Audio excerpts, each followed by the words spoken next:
है भाई आप मुनव्वर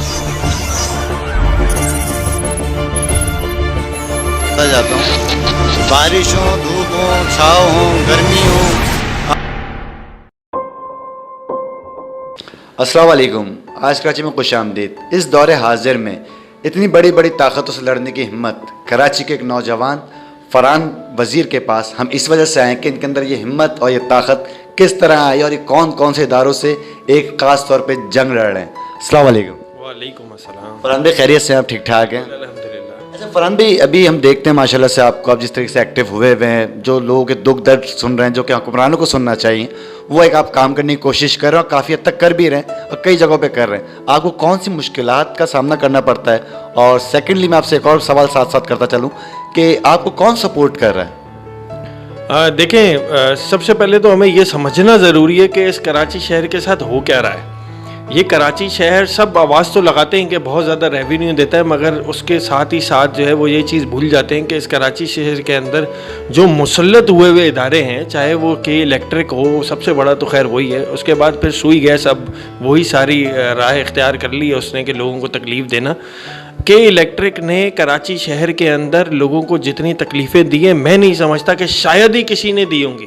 रोड टूटा हुआ हो तो इतनी तकलीफ़ नहीं होती जितनी तकलीफ़ लाइट ना होने की वजह से होती है। हमारी माएँ बहनें वो हैं जो लोगों, जब वो लाइट जाती है तो घरों के अंदर फंस के रह जाती हैं, वहाँ पर हवा नहीं चलती, बच्चे बीमार होते हैं, बड़े बीमार होते हैं। कोविड के अंदर लोग घरों के अंदर महसूर होकर रह गए, मगर के इलेक्ट्रिक को ज़रा बराबर तरस नहीं आया। और हुक्मरानों को सलाम है कि जो सिर्फ़ और सिर्फ जो है वो टीवी के ऊपर बैठ के बातें करते हैं, नवाज शरीफ और इमरान खान चलता है, मगर दर हकीकत ग्राउंड की रियलिटी बिल्कुल डिफरेंट है।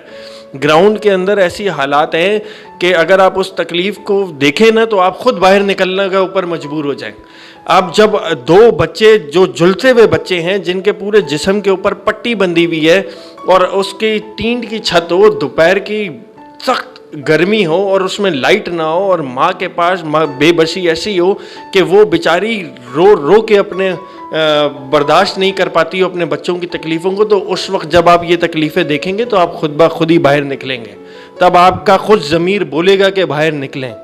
तो यही चीज़ें हमें, यही तकलीफ़ें लोगों की बेबसी को तो जो है वो हमारी ताकत है, और यही हम इसी कोशिश के अंदर लगे रहते हैं कि किसी तरह से इनको इंसाफ मिले। बारिश की बूंद गिरती नहीं है और कराची के अंदर लाइट चली जाती है, और अगर लाइट जहाँ पर आ रही हो वहाँ पर लोग खंभों के साथ चिपक चिपक के मर रहे होते हैं। आपने देखा कि 103 से ज़ाहिद का स्कोर के इलेक्ट्रिक का हो गया है। स्कोर इसलिए बोल रहा हूँ कि क्योंकि हुकूमतें जो है वो ऑडियंस बनी हुई है और आवाम जो है वो बॉल बनी हुई है, और के इलेक्ट्रिक इस वक्त बैटिंग के ऊपर है। यानी कि कोई देखने वाला, सोचने वाला, समझने वाला नहीं है। नेपरा जिस तरह से जुल्म ढा रहा है, नेपरा की तो जिम्मेदारी बनती है कि कम से कम ये तो देखें कि लोगों को कितनी तकलीफ पहुंच रही है कि इलेक्ट्रिक से। अगर कुछ नहीं कर सकते तो आप कम से कम इनका लाइसेंस मनसूख करने का इनको शोकाज तो इश्यू करें। आपके अंदर तो इतनी जरूरत नहीं है। नेपरा बल्कि बैठ के इनकी माँ का किरदार अदा कर रही है और के इलेक्ट्रिक को बाकायदा तौर के ऊपर सपोर्ट कर रही है। हम केसेस को अदालत के अंदर लेकर जाते हैं, पुलिस का इदारा उसको लटकाने की कोशिश करता है। चलान 1.5 साल के बाद अभी भी कई केसेस ऐसे हैं जिसके चलान नहीं जमा हुए। उन वालिदैन के साथ क्या गुजरती होगी जो अदालतों के में जाके धक्के खाते होंगे सिर्फ इस बुनियाद के ऊपर, इस सोच के ऊपर कि यार आज हमें अदालत से इंसाफ मिलेगा।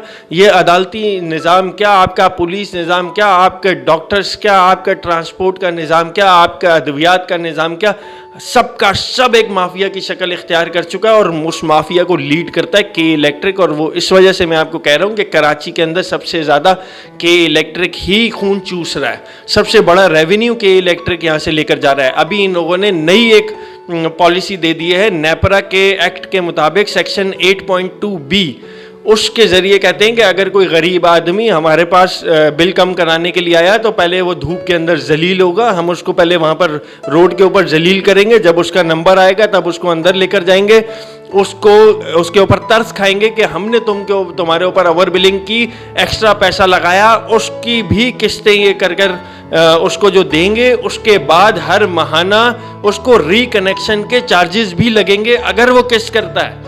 यानी कि जुल्म की इंतहा होती है ना। आपने एक तो मार रहे हैं, ऊपर से मारने के बाद आप बोल रहे हैं कि शोर भी नहीं करो, और अगर आप शोर करोगे तो हम आपको डबल मारेंगे।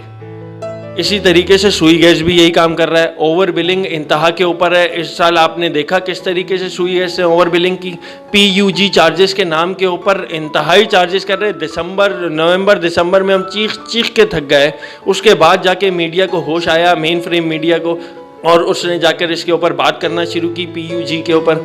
देखिए, ये अब जब तक हम शोर नहीं करेंगे, जब तक हम आवाज़ नहीं उठाएंगे, शोर का मतलब है आवाज़ उठाना, अपने हक के लिए बात करना। मेरे नबी के ये सुन्नत है, मेरे नबी और पैगम्बरों से मैंने यही सीखा कि जी उनकी सुन्नत थी कि वो हक के लिए आवाज़ उठाते थे। हक की आवाज़ उठाना ही असल में आपकी ताकत है, असल आपको सच ही ताकत बनाकर देता है। और इसी तरीके से आपने देखा कि के इलेक्ट्रिक ने कराची के अंदर अर्थिंग की, के इलेक्ट्रिक अपने इंफ्रास्ट्रक्चर के ऊपर काम कर रहा है। सुई गैस की जितनी लीकेजेस थी, कोई बात करने के लिए तैयार नहीं था, कोई MNA MPA इसके ऊपर बात नहीं कर रहा था, खाली एक चिट्ठियाँ लिख के जो है वो सुई गैस के ऑफिस में भेजते थे।